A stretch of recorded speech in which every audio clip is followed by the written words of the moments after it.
are done with the backbone, let's move on with the shoulder girdle.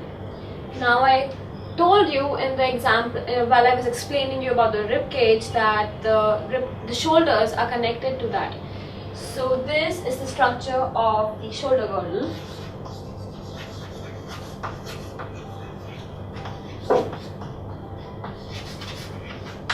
And here, right here, you see this cavity over here. This cavity is where the shoulder bone attaches to the rest of the chest, and it helps in this, that is the rib cage. It helps in connecting the shoulder girdle to the skeletal system, and that's the only basic explanation, and it supports your shoulder and your arms and your hands. So the next one would be the pelvic girdle right over here. So this structure, like here, this one, just focus on this.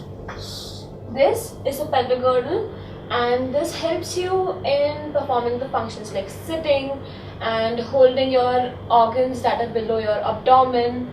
So this is just for the function of supporting, and it also connects your backbone to the pelvic part. So this over here, this bone that you see, this is the backbone. Here. Backbone. This hole is the pelvic girdle.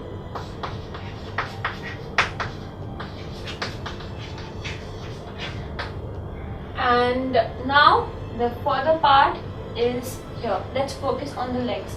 Now this is a human leg. The pelvic girdle, it holds the backbone, and it also holds the bones like tibia, fibula, femur. Now I'll explain to you what is tibia and fibula. Tibia, fibula are the bones that are the ones that are present over here. So tibia is the one that is the long one compared to the two bones, and fibula is the smaller one. So tibia is this one,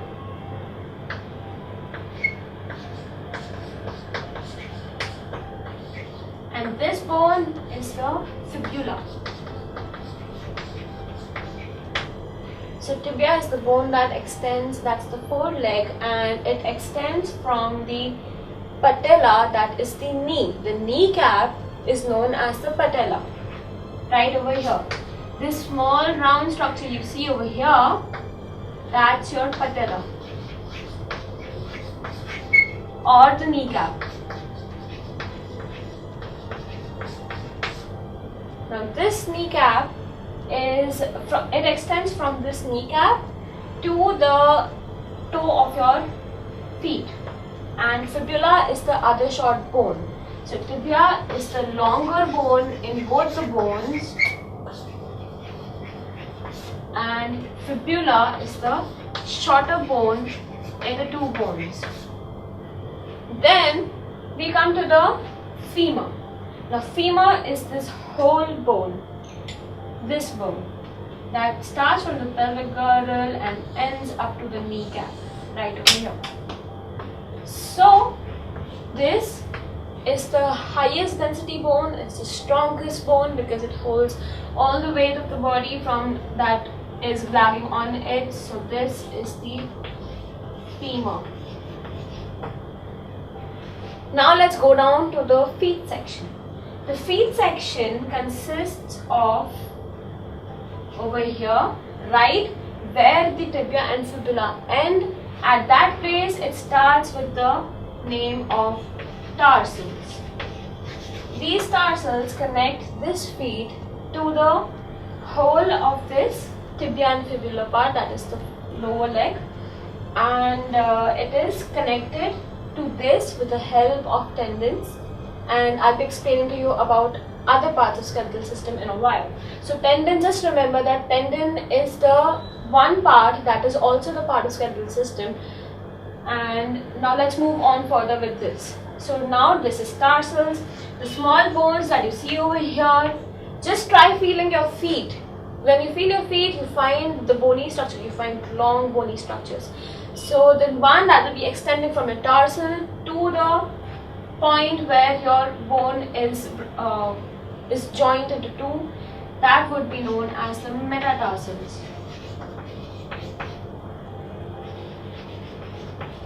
Metacarpals.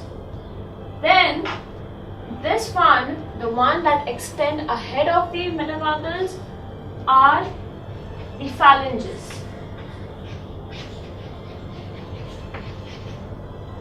Now, just to be a little more clearer, phalanges are present on your toe and the finger tips, and when you are able to move your thumb, say your toe or the other fingers in your feet, you're able to move it very easily. Now, this is because of the joints present in them. I'll explain to you about the joints later. Now, let's come to this part. So, this part, what do you guess the structure to be? This structure is the structure of your fingers.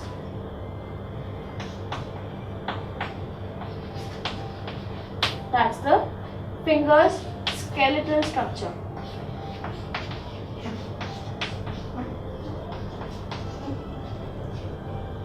So again, as I taught you over here, that the feet is divided into three parts. That's the tarsal, the metacarpals, and the phalanges. So similarly, in hand, since hand is also really movable and flexible, and it has the same bones that's divided into three parts, but instead of tarsals, right from this place where the radius and the ulna ends, we have the carpals. This part, that is, try feeling your part from your wrist to the beginning of your fingers. Now you see this long bone over here. This long bone is, you see 4 of these here and one of the thumb over here.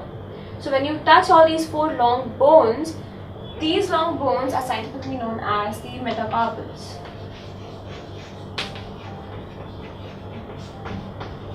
And the rest that is present in the finger, these small subdivisions of 3 bones, each are the phalanges.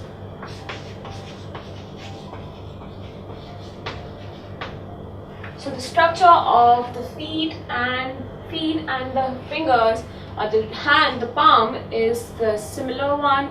The only difference is that over here, right from the wrist, we have the extension of the bones from the wrist is known as the carpals, whereas over here, the extension from the beginning of the end of the tibia fibula is known as the tarsals. That's the only difference in these two. So we are done with the skeletal structure of the human body, but let me before that explain to you one part that's pending actually. That's the humerus, radius, and ulna. These 3 bones together form the arm. So here is the structure of the arm. This part, let me start with the radius and ulna. So this part over here, right here, that you see, is made up of 2 bones. So the bone, this bone, now let's consider the bone that is here over this bone. Now this bone, it is extending right from the elbow up to the wrist, and at the place of wrist it will extend to the thumb side. So this is the radius. The bone's name is radius, and it extends from the elbow to the right, to the side of your thumb. That is from the elbow to the side of your thumb, and it is the longest bone compared to the 2 bones that are segregated over here. The 2 bones that I'm colored these 2 bones actually. So the other bone is known as ulna, and it is a shorter bone compared to radius. And this, the one that is present on the posterior arm, is the humerus.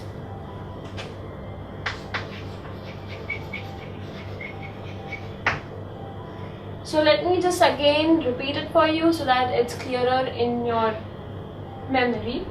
Now we started along with the shoulder girdle, we did the pelvic girdle, we did the humerus, radius, ulna. We also did the tibia, fibula and femur along with the patella. So over here in this structure we have the pelvic girdle and the femur, tibia and fibula. Now let me tell you what pelvic girdle does. Pelvic girdle is a structure that is responsible for helping us in perform these structures like sitting, and it attaches the backbone and it also attaches the leg structure, the leg part.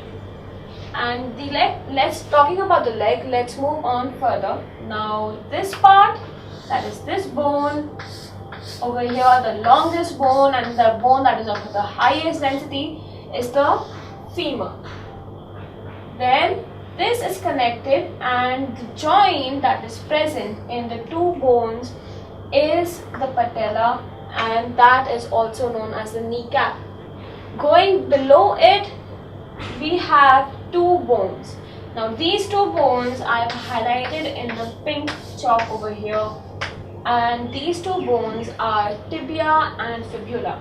Tibia one is the longer one compared to the fibula bone.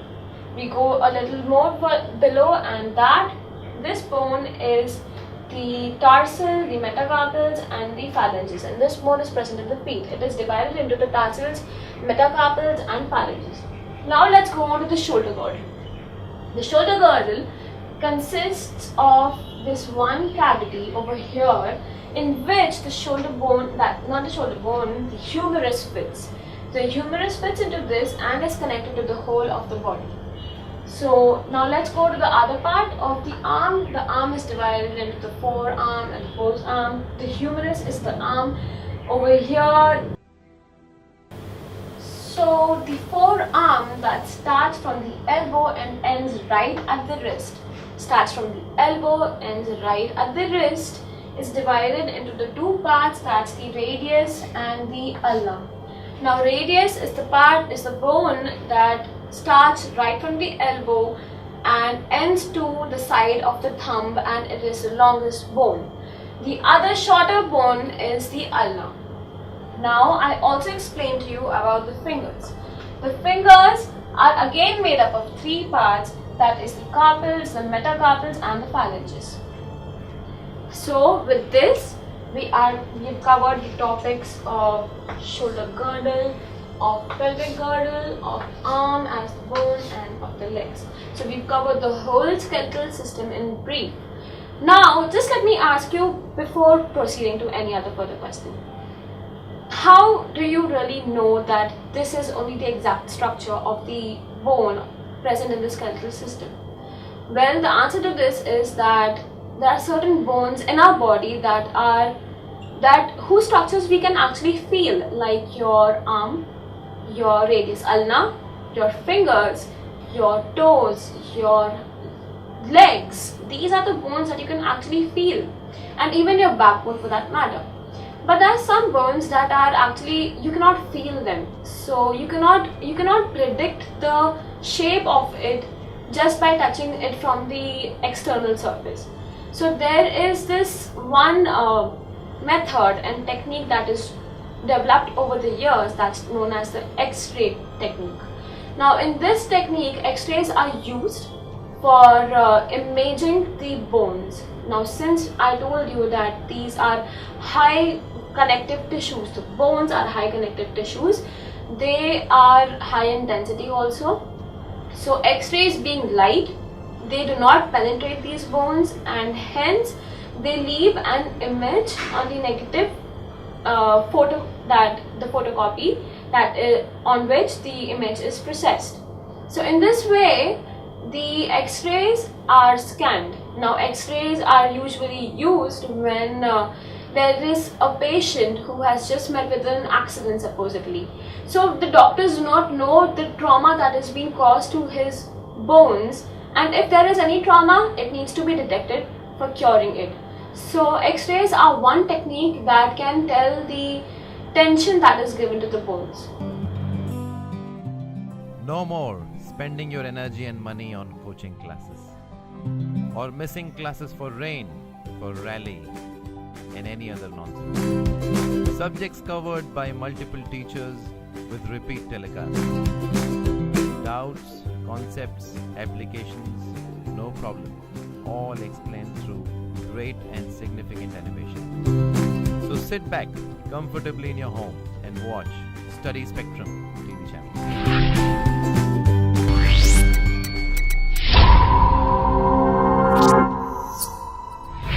So now I've explained you about the bone, that it is a very high density connective tissue that is the basis of the skeletal structure in the skeletal system. But do you think that only bone can just hold the whole framework of the body?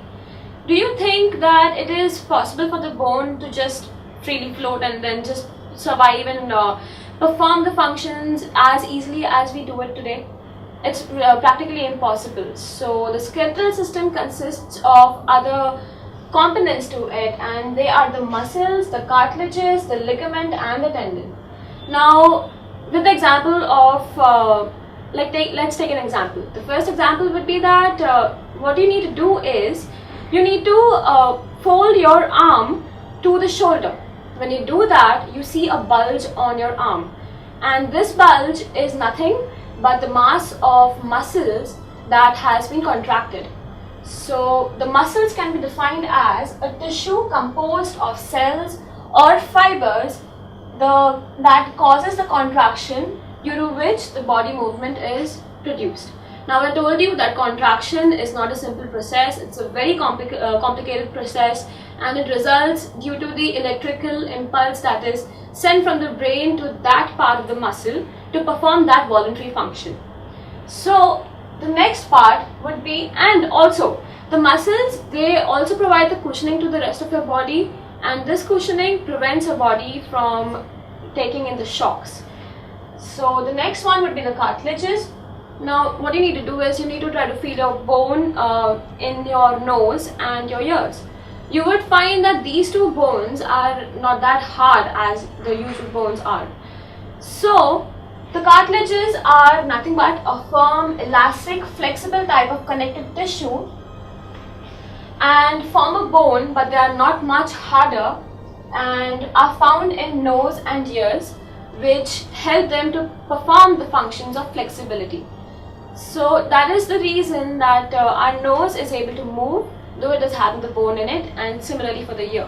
The cartilage is present on the back part of the ear. So let's move to the next part, that is the ligaments. Now ligaments are nothing but a band of tissues, usually white and fibrous, that are serving to connect the bones. Now since I told you that just the skeletal system being made up of bone, the skeletal system cannot last. So to get it into shape, to get it support, to get it the connectivity, it needs to be connected with certain components. And this component over here is the fibrous tissue, the fibrous muscle that is inelastic in nature and is the ligament. So ligaments hold the two bones together in the body. And the next one, now since the two bones are being connected, it is also essential for the muscle to be connected to the bones. In order, I told you that the muscles provide the cushioning to the body. So how is it really done? This is actually done with the help of the tendon. Tendon performs the function of connecting the muscles to the bones, and a tendon is nothing but a cord or a band of dense, tough, inelastic, white, fibrous tissue that connects the bone to the muscles. So now I've explained to you about the skeletal structure, but let me just ask you one question. Would it be possible to perform movements this easily that you're performing now if you had just a straight set of bones in your body? Would it be that easy? Of course it wouldn't be that easy. Why the movements are now made easier, I'll explain you on that part. The movements are made easier because of the joints.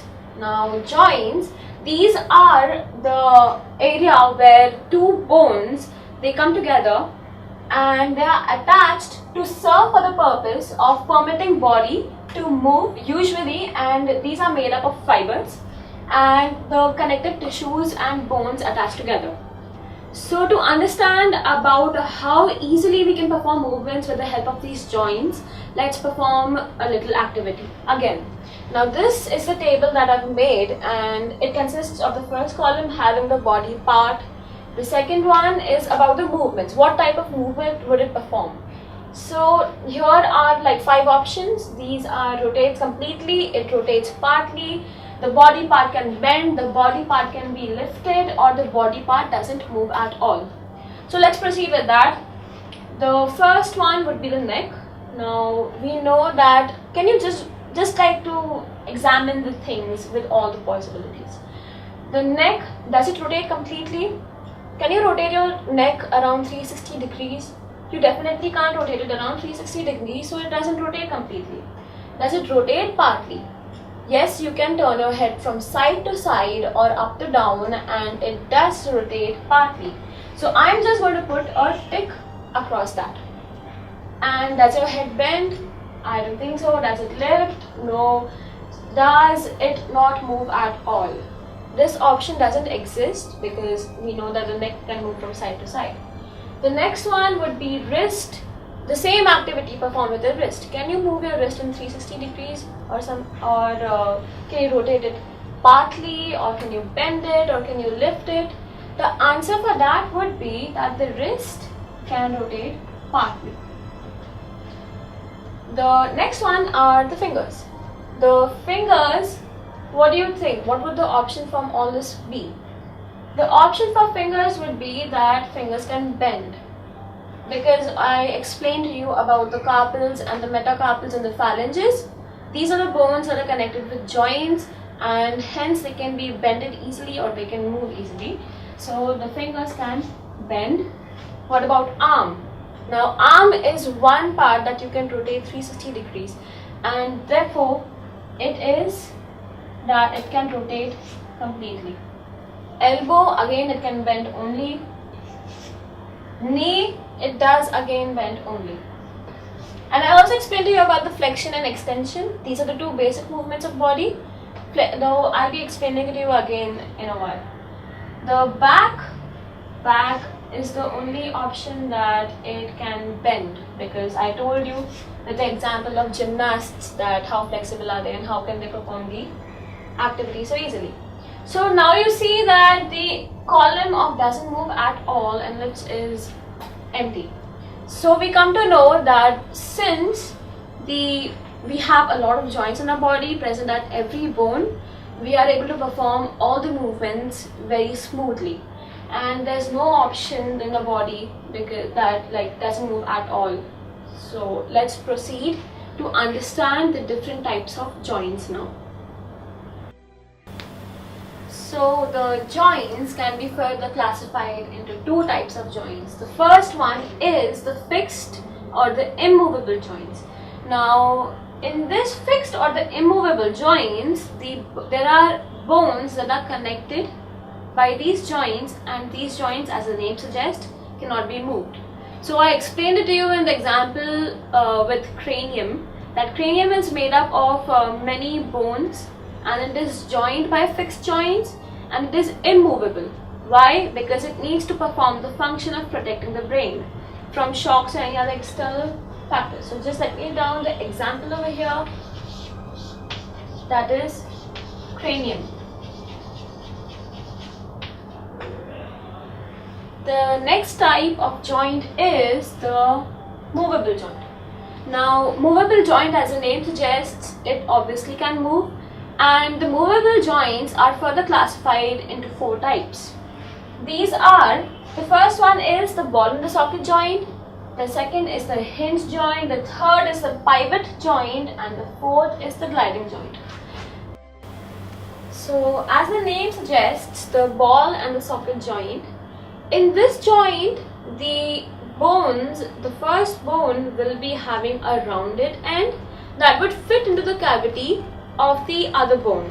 So as I showed it to you previously in the example of the shoulder girdle and the pelvic girdle, you could see the shoulder bone fitting in the cavity of the chest. So the example first, I'll write down the example. and the example is shoulder.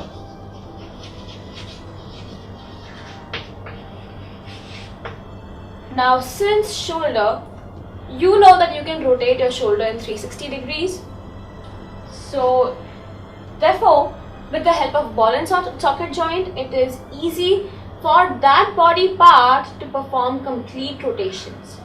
So let me write that down too. Rotation performed would be 360 degrees, that is complete rotations.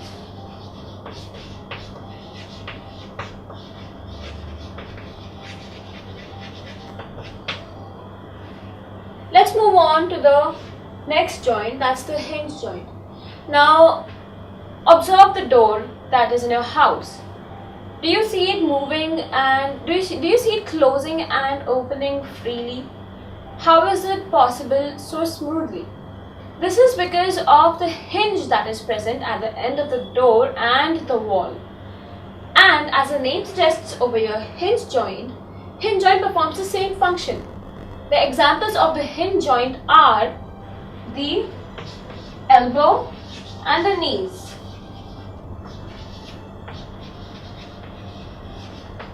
Now elbow and knees, they cannot rotate completely, they cannot rotate partly, but they can move in a planar region. You can see your elbow, it moves, it opens at 180 degree, and that 180 degree is known as the planar movement. So it moves up to 180 degree and performs planar movements.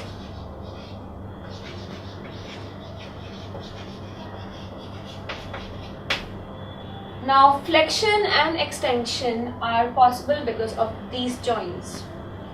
Now let's further go on to the next joint, that's the pivot joint. Pivot joint is the joint that is present only in the neck. So let me write that down. The organ, the body part that's present is the neck.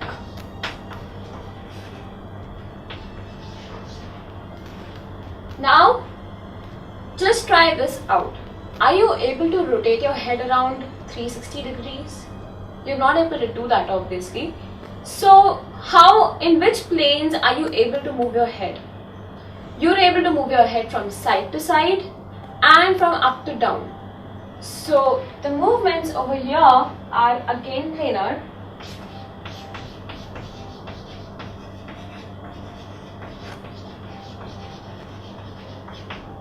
And the only example where the pivot joint is seen is the neck. And just a basic thing that because of this, you're able to perform functions like turning your head around. So it becomes easy for you to perform that specific movement. The next one and the last one is the gliding joint. Now the gliding joint is the joint that is present in between the two bones. So the two bones, they will be sliding against each other, like in the example of the vertebral column or the spinal column. I told you there are around 31 small bones. So just assume that there are two bones. These two are the vertebral bones. So these are placed over one another and these will be moving and sliding over each other. Now when they're sliding over each other, they obviously need joints. And these joints are nothing but the gliding joints present in between them. So the example, let me write that down, is the backbone. And also the wrist. Gliding joints are present also in the wrist. Now gliding joints, they help in lubricating the bones that are present over each other. And I didn't mention to you that the backbone, since it is a very delicate part, it is covered with a fluid around it that's straw in the shade, and the texture is very liquidy. So that fluid is known as a cerebrospinal fluid. That cerebrospinal fluid is present in the vertebral column and it's present in the backbone. So in the gliding joints, there are two bones that are present over one another and they slide over one another. So there are the bones present on one another and they slide. So let us just revise the type of movable joints again for you to memorize it properly. Now we learned in the movable joints that there are 4 further type of joints. They are the first, the ball in the socket joint, the second, hinge joint, the third, the pivot joint, and the fourth, that is the gliding joint. Now in the ball in the socket joint, the example we considered was of shoulder. We came to know that the shoulder can rotate into a 360-degree movement and it can rotate completely. So performing all the actions becomes very easy because of this. And we also came to know that one bone in the ball in the socket joint, considering the example of the shoulder girdle, in which the arm had the rounded end that fitted into the clavicle, the shoulder cavity, and it could be performing the movement of 360 degrees. The next is the hinge joint. The examples for hinge joint are nothing but the elbow and the knees. These joints, they perform only planar movements. That means they can stretch only till 180 degrees. They are helpful in performing flexion and extension. The next one that we learned was the pivot joint, and pivot joint was nothing but the example of neck. Then we also came to know that because of pivot joint, the neck can perform the movements that which ranges from side to side and which ranges from the up to the down. These are the movements that neck can perform. The next one that we learned was about the gliding joint. Now gliding joints examples were the backbone and the wrist, because the bones are present over one another and they slide over each other and they are lubricated and they are moving and they are able to fix and stay in the same place properly because of the gliding joint. So this gives us quite a gist about how freely and how easily movements have become for organisms and for complex organisms because of these joints. No more spending your energy and money on coaching classes or missing classes for rain, for rally, and any other nonsense. Subjects covered by multiple teachers with repeat telecasts. Doubts, concepts, applications, no problem. All explained through great and significant animation. So sit back comfortably in your home and watch Study Spectrum TV channel.